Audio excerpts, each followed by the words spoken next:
என் அன்பு சகோதர சகோதரிகளே, இயேசு கிறிஸ்துவின் நாமத்தில் என் அன்பின் வாழ்த்துக்கள். இன்றைய முத்து எனும் இந்த சிறிய தியானத்தின் மூலமாக உங்களை சந்திப்பதில் மகிழ்ச்சி அடைகிறேன்.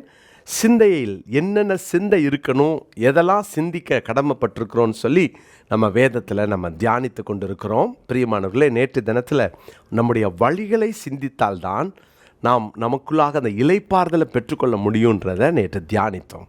கர்த்தர் நமக்கு கிருபை தருவாராக. பிரியமான தேவனுடைய பிள்ளைகளே, 139 சங்கீதம் 23வது வசனம், தேவனே என்னை ஆராய்ந்து என் இருதயத்தை அறிந்து கொள்ளும், என்னை சோதித்து என் சிந்தனைகளை அறிந்து கொள்ளும். நம் இருதயத்தில் எதையெல்லாம் நிரப்பி வைத்திருக்கிறோமோ அதை தான் நம்ம சிந்திக்க முடியும். எனவே இருதயம் ரொம்ப கேர்ஃபுல்லாக எதை வைக்கணும், எதை வைக்கக்கூடாது, இருதயத்தில் எதை ஸ்டோர் பண்ணணுன்றதை நம்ம எப்போதும் நம்ம கவனத்தில் கொள்ளணும். சிந்தையில் நம்ம பரிசுத்தமாக வாழ கர்த்தர் கிருபை தருவாராக. இன்றைக்கி நம்மளுடைய சிந்தையில் எதை சிந்திக்கலாம்?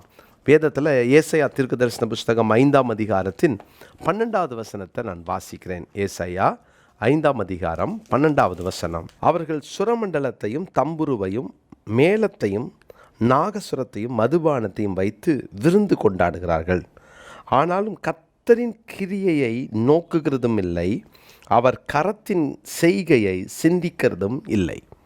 அவர் கரத்தின் செய்கைகளை சிந்திக்கிறதில்லை.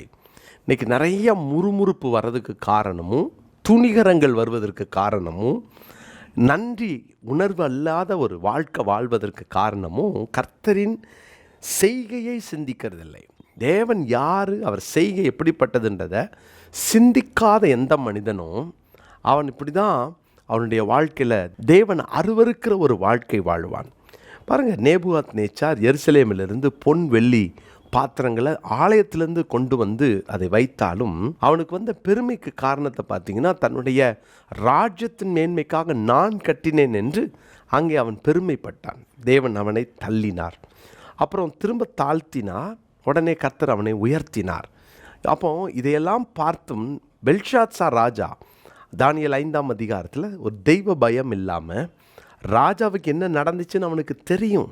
தன்னுடைய தகப்பன் அந்த நேபுகாத் நேச்சாருக்கு என்ன சம்பவித்ததுன்னு தெரியும். தெரிந்திருந்தும் இந்த பெல்ஷாத்சார் ராஜாவுக்கு கொஞ்சம் பயம் இருந்துச்சா, தேவனுக்கு பயப்படுற பயம் இருந்துச்சா? அதனால தான் கர்த்தரின் செய்கைகளை நினைக்கலன்னு சொன்னால் துணிகரம் வந்துடும்.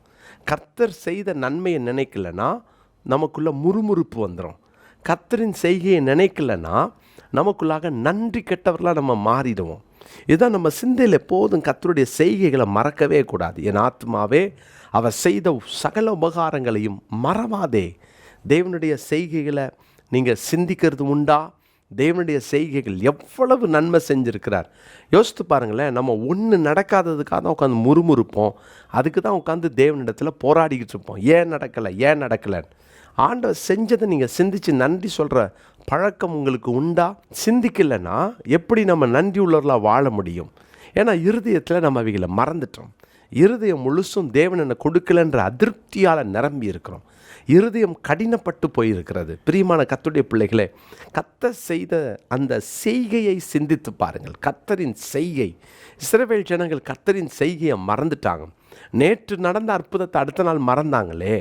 ஆண்டவர் மாறாவின் தண்ணீரை கசப்பானதை மதுரமாக மாற்றினார். ஆனால் உடனே திரும்ப மறந்து எங்களுக்கு எதுக்காக இங்கே கொண்டு வந்தீங்க அப்படின்னு உடனே தேவனை முறுமுறுக்க தானே செய்தாங்க. அவங்க சிந்திக்கவே இல்லை. கர்த்தரின் கிரியைகளை, கர்த்தரின் செய்கைகளை அவர்கள் மறந்து போனார்கள். பிரியமானவர்களே, இது ஒரு எவ்வளவு பெரிய துரோகம் யோசித்து பார்த்தீங்களா? நமக்குள்ளே அந்த பழக்கம் உண்டா? உங்கள் வீட்டில் முறுமுறுக்கிற அந்த பழக்கம் உங்களுக்குள்ளே உண்டா? ஏதாவது நீங்கள் முறுமுறுக்கிறீங்களா? தேவன் செய்யலைன்னு சொல்லி அவரை நீங்கள் தூஷிக்கிற, முறுமுறுக்கிற அப்படிப்பட்ட குணாதிசயம் உங்களுக்கு உண்டா? ஏசாயா 41:20 நான் வாசிக்கிறேன். கர்த்தருடைய கரம் அதை செய்தது என்றும் இஸ்ரவேலின் பரிசுத்தர் அதை படைத்தார் என்றும் யாவரும் கண்டு உணர்ந்து சிந்தித்து அறிவார்கள். தேவனுடைய செய்கையை சிந்தித்து அறியணும். நம்ம இருதயத்தில் அப்படி ஒரு சிந்தையை வைத்திருக்க வேண்டும். நான் தேவன் செய்ததை மறந்துடக்கூடாது. ஆண்டவர் செய்ததை நம்ம ஒரு நாளும் நம்ம மறுதளிச்சிடக்கூடாது. எவ்வளவு நன்மை செய்திருக்கிறார். இன்றைக்கி ஒரு பெரிய தேவையோடு இருக்கலாம், ஆனால் அதுக்காக நீங்கள் கவலைப்படாதீங்க. நேற்று சந்தித்தார், இதை விட பெரிய பிரச்சனையை தாண்டி வந்துட்டேன், இந்த பிரச்சனை எம்மாத்திரம் சொல்கிறீங்களா? இந்த பிரச்சனை எம்மாத்திரம், இந்த போராட்டத்தை விட்டு நான் வெளியே வருவேன் என்று சொல்லி பாருங்க. ஏன்னா அப்படிப்பட்ட விசுவாசம் யாருக்கு பிறக்கும் அப்படின்னா, தேவனுடைய செய்கையை சிந்திக்கிறவர்களுக்கு தான் அப்படிப்பட்ட விசுவாச வார்த்தைகள் வரும். அதனால தான் இருதயத்தில் தேவன் நமக்கு செய்ததை எல்லாம் மனதில் நீங்கள் அவைகளெல்லாம் வைத்திருக்க வேண்டும். அதை வைத்திருந்தால் தான் சிந்திக்க முடியும். சிந்தித்தாதான் வாயில் நீங்கள் விசுவாசமாக பேச முடியும். இல்லைன்னா நம்ம முறுமுறுத்துட்டு தான் இருப்போம். ஆகாய் தீர்க்கதரிசன புஸ்தகத்தின் 2ஆம் அதிகாரம் 15வது வசனம். ஆகாய் 2:15. இப்பொழுதும் கர்த்தருடைய ஆலயத்தை கட்டும்படி ஒரு கல்லின் மேல் ஒரு கல் வைக்கப்பட்டது முதல் நடந்ததை உங்கள் மனதிலே சிந்தித்து பாருங்கள்.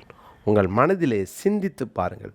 நம்ம சிந்திக்க தான் நம்ம தேவன் நமக்கு இன்னும் நன்மைகளை தருவார். நன்றியுள்ளவர்களாய் நாமும் வாழ முடியும். இந்த நாளினுடைய மனப்பாட வசனமாக ஏசாயா தீர்க்கதரிசன புஸ்தகம் 51ஆம் அதிகாரம் முதல் வசனத்தை இன்னைக்குரிய மனப்பாட வசனமாக நாம் குறித்து கொள்வோம், படிப்போம். ஏசாயா 51:1. நீதியை பின்பற்றி கர்த்தரை தேடுகிற நீங்கள் எனக்கு செவி கொடுங்கள்.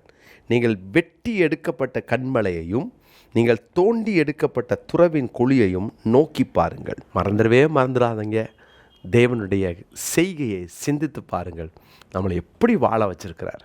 நன்றியோடு வாழ்வோம். ஜோமல்லாமா, நல்ல தகப்பனே, நாங்கள் வெட்டி எடுக்கப்பட்ட கன்மலையையும் தோண்டி எடுக்கப்பட்ட துறவின் குழியையும் நாங்கள் பார்க்காததுனால தான் சிந்திக்கலை. அதை எங்கள் சிந்தையில் நாங்கள் வைக்க தவறிட்டோம். எங்களை மன்னியும். நாங்கள் நன்றி கெட்டவர்களாக வாழ்ந்துடவே கூடாது. எப்போதும் நன்றி உள்ளவர்களாக வாழ எங்களை ஒப்பு கொடுத்து ஜெபிக்கிறோம். தொடர்ந்து கர்த்தர் எங்களோடு இடைப்படும். உம்முடைய நாமத்தை மகிமைப்படுத்தும். எங்களை உமக்கு ஒப்பு கொடுக்கிறோம். எங்கள் சிந்தை முழுவதும் உம்முடைய செய்கையை சிந்திக்கிறவர்களாக வாழ எங்களை அர்ப்பணிக்கிறோம். இயேசுவின் நாமத்தில் ஜெபிக்கிறோம் பிதாவே, ஆமென்.